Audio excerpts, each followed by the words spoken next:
Swagatam and very welcome to the ffbmd all at one YouTube channel, and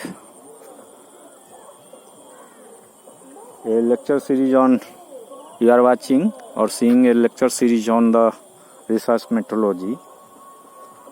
And in the previous lecture we have talked about the topic points to be kept in the mind for producing a good research, and again I am going to keep this topic on.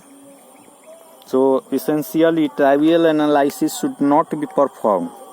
Recently introduced theories, experimental techniques and numerical algorithms have to be used instead of outdated method. Before applying any method, the researcher should familiarize with the feature of the method. It is not worthwhile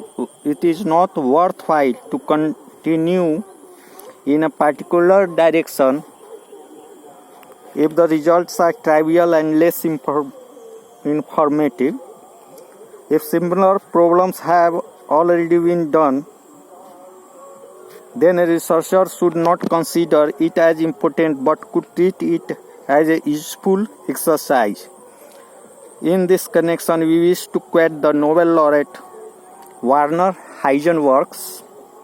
If I were asked what was Christopher Columbus' greatest achievement in discovering America, my answer would not be took advantage of the spherical shape of the earth to get to India by western route. This idea had occurred to others before him, or that he prepared his expedition meticulously and rigged his ships most expertly, that two others could have done equally well. His most remarkable feat was the decision to leave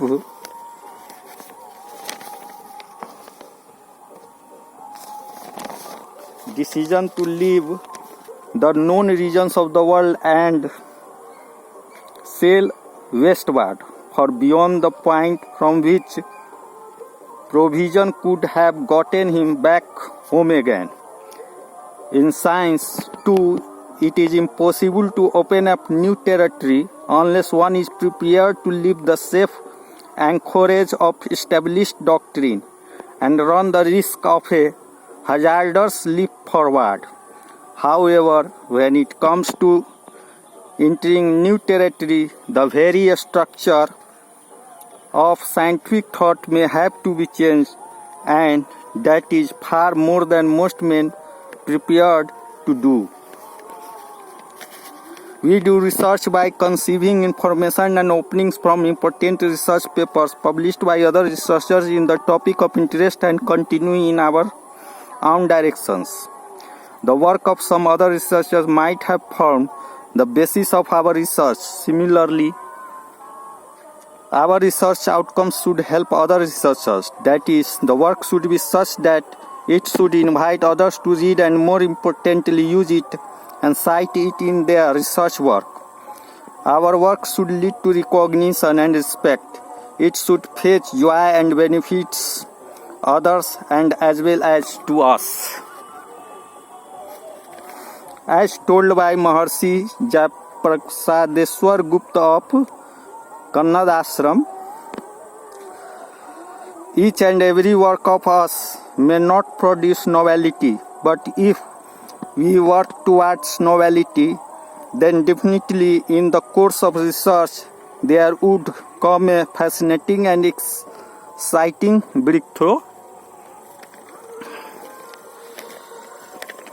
The researcher must remember that ideally in the course of a research study, there should be constant interaction between initial hypothesis, observation, and theoretical concepts. It is exactly in this area of interaction between theoretical orientation and observation that opportunities for originality and creativity lie.